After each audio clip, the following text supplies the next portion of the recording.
한 번에 합격 해커스.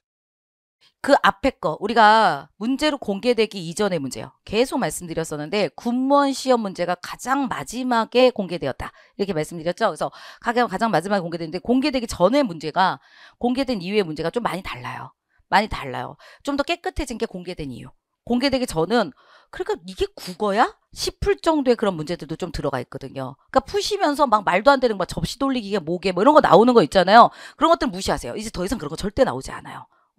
접시 돌리기 뭐게 아니면 막 이제 줄타기 이런 게 도대체 뭐라고 하게 뭐 이런 거는 솔직히 말해서 국어가 아니죠. 그러니까 그런 것들은 그 전에 문제를 혼자 푸신다라고 하시면은 그런 문제들은 좀 무시를 하셔도 돼요. 그다음에 시대배열라는 문제들이 있어요. 가가 무슨 작품 나오고 뭐 구지가가 나오고 나가 뭐 나오고 다라 이렇게 나와가지고 해놓고 시대순으로 나열하세요. 옛날 스타일이에요. 그래서 그거 나온다고 한다면 어떻게 되면 다 외워야 돼. 그러니까 구지가가 언제 거고 뭐 1950년대 시가 뭐고 1970년대 시가 뭐고 막 이런 것들 나왔었어요. 근데 지금 싹 다 빼세요. 안 나옵니다. 안 나오니까 그러니까 이 전의 문제들 제가 하려고 하는 8년치 할 거거든요. 8년치 전의 문제들 같은 거 그런 것도 있어요. 시대순으로 나열하세요. 그래서 아니 도대체 이 작품이 1956년에 만들어진 건지 1958년에 만들어진 건지 이것까지 다 외워야 됩니까? 그런데 옛날에는 외웠어야 돼요. 근데 지금은 그런 문제 없어요. 그러니까 무시하셔야 된다는 얘기예요. 그래서 그런 거 그러니까 문학사라고 하거든요. 더 이상 군무원도 문학사는 나오지 않습니다. 그러니까 문학사는 안 하셔도 됩니다. 시대별이 어떻게 돼 있고 막 이런 거는 안 하셔도 된다. 나열하세요. 이런 거는 안 하셔도 된다. 하지만 이건 봐놓으셔야 돼요. 고전 시가 안에 가사 작품이 뭔지. 그쵸? 그러니까 삼인곡 가사야, 송민곡 가사야 이런 것들 있죠? 유명 작품들 우리가 필기노트에 있는 것 중에 가사 작품이 그러니까 얘가 가사야, 얘가 고려가요야 이런 거 우리 필기노트에 있는 정도는 그 정도는 제목만 얘 고려가요에 속해? 뭐에 속해? 연도는 필요 없지만 어디에 속해? 이 정도는 아셔야 된다는 얘기입니다. 그거는 우리가 문제 풀면서도 살짝 나올 수가 있으니까 그 정도는 조금 하신다. 이렇게 말씀을 드릴게요. 다음 우리가 그래서 앞에 있는 거 우리가 8년치 문제를 푸는 거고 그 앞에 것들은 여러분들이 푸시면 되고요. 다음에 그 앞에 있는 것들 있어요. 제가 예전에 막 수업해 놓은 것들 막 이랬던 것들은 딱 똑같잖아. 기출문제가 바뀔 리가 없잖아. 그렇죠? 그래서 그 앞에 있는 것들은 무료 특강을 해서 다 올려놨어요. 그러니까 필요한 연도를 보시는 것도 괜찮고 이것도 괜찮아요. 문제 풀다가 맞추는 거는 상관이 없잖아. 그렇죠? 근데 틀린 것들만 찾아가지고 그것만 보면 시간 줄어들죠. 그것도 방법이 되는 거지. 그쵸? 필요한 부분들을 내가 그래서 2000 무슨 내가 막 16년도 거에죠. 내가 22번, 24번 정말 모르겠다 이거 봐도 그러면 22번, 24번 이것만 딱 확인해 가셔가지고 보시는 것도 방법이 되는 거예요. 그런 것들을 다 뭐 처음부터 끝까지 무조건 다 봐야 되나요? 그런 건 아니에요. 문제 풀었는데 잘 넘어갈 수 있고 뭐 비문학 같은 거 잘한 거 그런 것들은 싹싹 넘기시는 게 낫죠. 시간을 최대한 효율적으로 쓰시는 거 말씀드립니다. 나 마지막이요. 문제 푸시면서 하시는 거 가장 중요한 부분이 있어요. 문제 푸시면서 하셔야 되는 것 중에 중요한 것들은 푸는 게 중요하지 않아요. 풀어서 맞춘다 틀린다가 무슨 문제야. 내가 시험 때 들어가서 풀어가지고 맞추는 게 문제죠. 맞죠? 그렇기 때문에 문제 풀면서 잘 모르겠는 것들이 있어요. 형광펜 줄 치시고 옆에다가 쪽지 같은 거 놔두시고 거기 옆에다 쓰세요. 내가 요거 띄어쓰기 잘 모르는 것 같아. 그리고 막, 조금만 더 써. 뭐, 띄어쓰기를, 뭐, 이 부분, 뭐, 연, 월, 일, 이런 거 나오는 띄어쓰기를 좀 더 공부해야 될 것 같아. 이런 거 써놓으세요. 그리고 일주일 동안 그거에 대한 공부를 하시라고요. 아니면 간단히 끝날 수 있는 거면은 그날 그걸 끝내시라고요. 이게 굉장히 중요합니다. 그렇게 가시는 거지. 이제 문제풀이를 가시는 거지.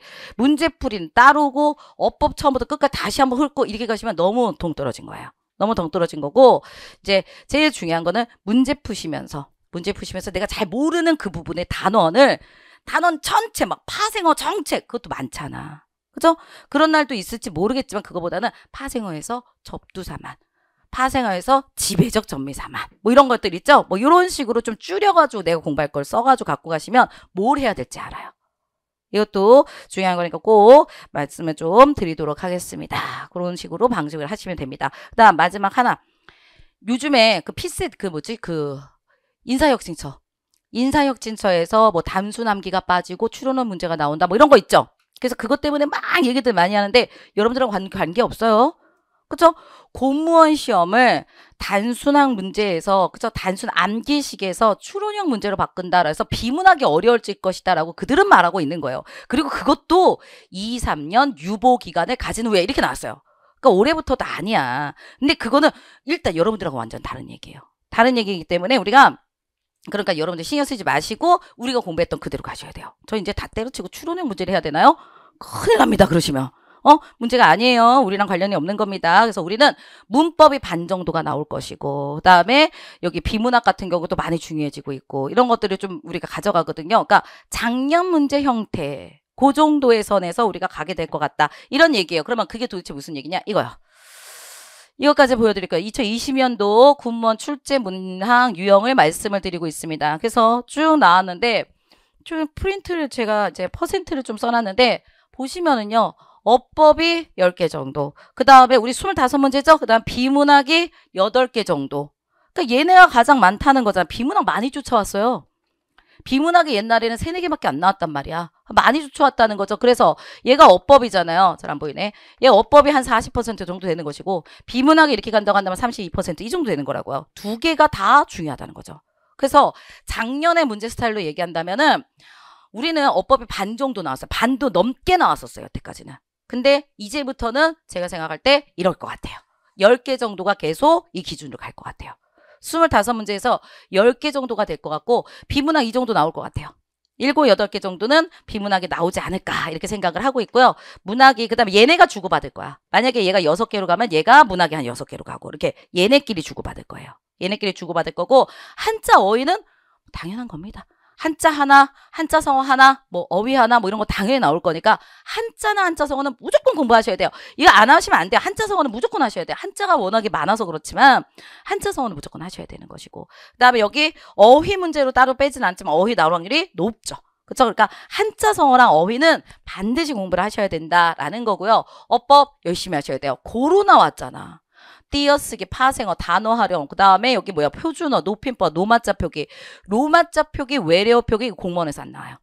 이제 거기서는 나올 확률이 없어요. 우리 나와요. 특히 사랑하는 거 저기 뭐야 로마자 표기 굉장히 좋아해요 우리. 그러니까 그런 것들도 잘 공부를 하셔가지고 다양하게 어법들은 다 공부를 해야 된다. 그리고 여기서 좀 특이한 게 진짜 정말 제일 짜증나는 거. 그 군무원만의 아주 특이한 스타일. 이거 한자원이 고유원이. 이거 다 외우라는 거잖아. 이게, 그러니까 우리가 그런 거 있죠. 길국집, 이런 거 우리가 고유어야, 라고 그랬었고, 병, 혹은 뭐 점, 혹은 뭐 이런 것들이 있었죠. 간, 뭐 이런 것들은 우리가 뭐 전세, 월세, 이런 것들은 한자와 이랬잖아요. 근데 그거는 사이시옷에서 우리가 필요한 거였었잖아요. 근데 사이시옷에서 벗어나서, 이거 한자원이, 이거 고유원이 그냥 그 문제를 2문제나 줬어요. 이 굉장히 특이한 문제예요. 한자어 고유어 이런 것들도 조금 봐놓으셔야 되는 게 좀 있는 것 같아요. 그래서 요게 우리가 좀 특이한 거고 나머지는 우리가 다 공부하고 하는 것들이니까 이거 좀 이따가 우리 2022년도 문제 풀면서 이런 스타일입니다 라는 거를 좀 말씀드릴 거고 이게 군무원만이 가지고 있는 약간 지엽적인 문제다 이렇게 말할 수 있어요. 이건 굉장히 좀 특이한 거고 그래서 어법은 어쨌든 다 공부를 샅샅이 잘 해놔야 된다. 근데 이때는 문장의 짜임 다시 말해서 안긴 문장, 아는 문장 이게 안 나왔지만 이 전에는 그런 거 나오고 했거든요. 그래서 아는 문장, 안긴 문장 같은 것도 중요하고 여러 가지 어법들 다 공부한다. 이거고요. 그 다음 비문학 많이 나왔으니까 비문학 얘기해 볼까요? 내용일치 문제가 5개입니다. 내용일치 문제가 5개예요. 그러니까 내용을 보고 추론하는 문제보다는 그냥 내용 읽고 거기서 잘 찾는 문제 이 정도가 나오는데 락학 나왔죠?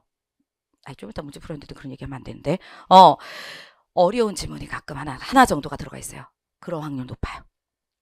어려운 게 분명히 하나 정도 들어가 있을 확률이 높습니다. 그런데 어떻게 하셔야 되느냐? 어려운 게 나오면요. 말 꼰 거 말고 가장 틀린 거부터 찾으세요. 가장 틀린 거. 그러니까 이게 이렇게 막 가지 마시고 그냥 이 중에서 말도 안 되는 거 하나가 분명히 있어요. 지문이 어려우면 그 중에서 답은 그러니까 선지 4개 중에 말도 안 되는 거 하나로 그 답 찾기는 좀 괜찮게 나오거든요. 그러니까 지문에 너무 억눌리지 마세요. 지문이 어려우면 오히려 답에서는 그게 눈에 확 띄는 그런 답을 주는 경우가 많아요. 그래서 내용일치 문제, 그러니까 비문학 문제풀이 좀 해야 되는구나 라는 거고 화법도 나오고 화법 같은 경우 경률이겠죠. 경률. 우리 문학 비문학 같은 거 하면서 경률 얘기했었죠. 양의 경률, 질의 경률. 그렇죠? 막 이런 것들 우리가 얘기했어요. 관련성의 경률, 태도의 경률 이런 것도 있었죠. 그러니까 그런 거 무시하시면 안 된다고요. 그대로 나온다고요.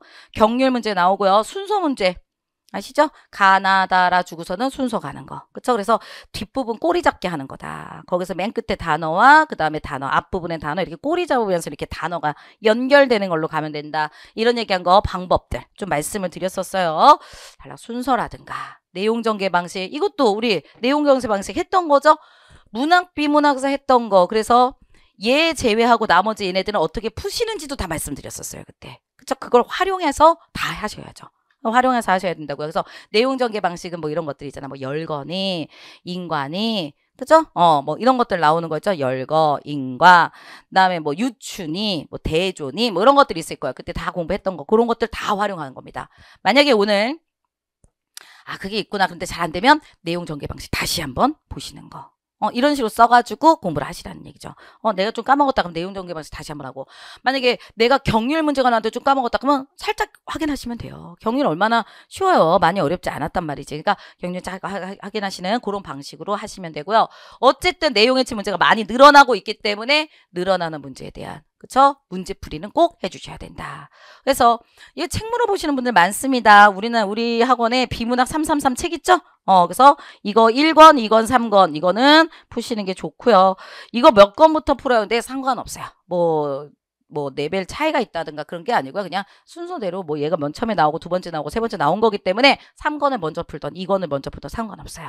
그러니까 한 번 정도는 내용의치 문제라든가 그러니까 비문학 문제도 좀 푸실 수 있어야 됩니다. 됐죠? 그래서 얘네 두 개가 25문제에서 굉장히 많은 부분을 차지하고 있다. 이거고요. 다음에 여기 봤더니 고전시가 하나, 고전수필 하나, 그 다음에 현대시 하나, 수사법 문제 하나 이렇게 나왔는데 고전이 잘 나와요. 고전이 잘 나옵니다. 현대시 문제가 조금 어려웠었죠. 근데 그건 추측하는 거였고 고전시가 중에서 시조는 반드시 공부해야 된다. 그쵸? 그 다음에 우리는 가사요. 시조 가사는 우리한테 굉장히 중요합니다. 굉장히 중요합니다. 매년 나오고 있습니다. 그렇기 때문에 가사, 시조, 그 다음에 가사, 삼인곡, 송민곡, 관동별곡, 그쵸? 그 다음에 규언가, 상춘곡, 면왕정가, 누앙사 7작품은 무조건 하셔야 된다 그랬었죠. 그쵸? 그래서 이 가사 작품은 어디에도 들어가 있다? 네, 무료특강에도 다 들어가 있어요. 그쵸? 그래서 해석해 놓은 거, 무료특강에 있는 거 다 무조건 공부하셔야 돼요. 아니 다른 거 아무것도 안 해도 시조랑 가사는 무조건 하셔야 된다고. 거기서 거의 다 나오니까 그쵸? 이렇게 된다. 그래서 요걸 위주로 해서 공부를 하시면 된다. 그 다음에 한자성어 공부해야 된다. 이렇게 말씀드립니다. 그래서 지금 전체적으로 말씀드릴게요. 어법 아직도 여전히 강하다. 아직도 여전히 많이 나온다. 많이 출제된다. 그리고 비문학이 그 뒤를 막 치면서 올라오고 있다. 그리고 문학 쪽 같은 경우에서는 어쨌든 고전이 많이 나온다. 그쵸? 현대시 껴있지만 그래도 고전이 나온다. 시조랑 가사 위주로 공부하시는 거고 한자성어 무조건 공부해야 된다. 이렇게 생각을 하시면 됩니다. 어법은 다양하게 공부를 꼭 해주셔야 되고요. 비문학에서는 내용의치는 연습을 해야 되는 것이고 그 다음에 여기 나오는 합법, 그러니까 화법이라든가 내용 전개 방식은 문학, 비문학 쪽에서 제가 수업을 해놨으니까 잘 안 되시면 다시 한번 들으시고 그 다음에 공부를 하신 분들은 책을 통해서 다시 공부해라. 아셨죠? 그쵸? 그래서 어쨌든 어법이 아직까지는 중요해요, 우리는. 공무원 쪽 같은 경우는 어법이 지금 20문제 중에서 한 2~3개로 줄었어요. 2~3개로 줄었어요. 그쵸? 그렇게 가고 있는데, 뭐 2개, 3개? 이 정도 나오는 걸로 가요. 우리 그렇지 않잖아요. 그렇지 않죠? 그러니까 아직까지 우리 쪽에서는 좀 중요하다. 차라리 이게 나아요. 공무원의 비문학 많아지는데 사고력 테스트까지 들어가면 이거 죽는다는 소리예요, 진짜. 그리고 줄어가지고 어법이 한 2~3문제 나와. 그래, 그건 좋아. 그럼 어느 부분만 한다? 그게 아니잖아요. 양은 비슷해. 공부량은 이만큼인데 우리가 거기서 나오는 그 개수가 2~3개로 줄어든 거라고요. 그죠? 근데 비문학은 사고력 테스트를 해. 그럼 더 어려워진다는 소리예요. 그러니까 그쪽이 지금 어기거든요. 어떻게 하면 좋지? 이렇게 얘기하는 경우가 되게 많아. 근데 우리는 나갈 구석이 있잖아. 어법은 열심히 공부하고 열심히 외우시면 되고 한자성어도 열심히 외우시면 되는 거고. 그쵸? 어휘? 죽을 만큼 외우시면 되고. 다 그러네. 문학? 이것도 죽을 만큼 하시면 되고. 그래서 시조나 가사니까. 그리고 비문학은 거기서 이제 거기가 좀 늘어나고 있으니까 그래도 5문제 정도니까. 그죠? 그러니까 비문학 같은 경우에서는 문제풀이 조금 하시면 우리는 충분히 갈 수가 있어요. 그리고 우리 합격 점수요. 합격 점수가 물론 저기마다 달라요. 여러분들 이제 지원하시는 것보다 달라요. 그런데 공원 쪽은 지금 정신이 없죠. 거기가 90점 아니면 95점이어야 돼요. 20문제예요. 그쪽은. 그러니까 한 개 틀리거나 두 개 틀리거나 이런 경우가 많아요. 우리는 근데 지엽적인 문제들이 많아요. 말도 안 되게 한자어 고유어 찾아봐. 뭐 이런 거. 뭐래니? 막 이런 게 있어요. 그 다음에 가끔 봤는데 한자어로만 다 주고 그리고 난 다음에 이게 뭐게 그러면 한자 문제인지 뭔지 하여간 우리 뒤통수 확 치는 것 같은 거 다 똑같이 뒤통수 먹는 거예요. 그런 것들은. 그러다 보니까 점수대가 많이 떨어져요. 그래서 84. 저기마다 달라요. 저기마다 어디 직렬 어디마다 달라요. 근데 84. 그리고 저는 80 이렇게 합격하시는 분들 봤고 거기다 내려가가지고 합격하시는 분들 봤어요. 그러니까 76인가 70 몇인데도 합격하시는 분들 봤어요. 물론 다른 점수도 비슷비슷하게 그 합격권에 들어가셔야 된다는 얘기입니다. 그죠? 그러니까 한두 개가 아니라고 84라고 한다면 우리가 4점씩이니까 4, 46 4개나 틀릴 수 있는 와 대단한 걸 갖고 있는 거라고요.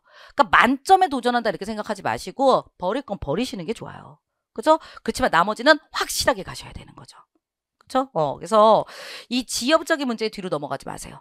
그런 문제는 우리가 다 같이 틀리는 문제들이기 때문에 근데 그걸로 인해서 점수대가 내려가잖아. 합격 점수는. 그렇죠? 그래서 얘네들 다 같이 틀리는 거구나. 이렇게 생각하시면 되는 거지. 그 문제 때문에 막 이게 너무 힘들고 이렇게 가시면 공부하기 너무 힘듭니다. 그래서 우리가 84나 88 요 정도 나오시면 괜찮아요. 물론 그 직렬변에 대해서 조금 높은 과가 있고 조금 더 낮은 직렬이 있고 합니다. 그렇지만 그 정도니까 괜찮다 이렇게 생각하시면 한번 도전해 볼 만해요. 도전해 볼 만합니다. 그리고 훨씬 나아요.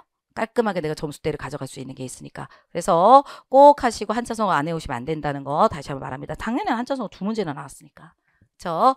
이렇게 말씀드릴게요. 그래서 공부 방법은 어법 위주로 공부하고 비문학은 문제풀이 꼭 하시고 그다음에 문학은 시조와 가사 위주로 공부하시고 공부하시고 한자성어 반드시 외우셔야 되고 어휘도 좀 외우셔야 된다. 이렇게 말씀을 드립니다. 오케이. 그러면 여기까지 얘기하고요.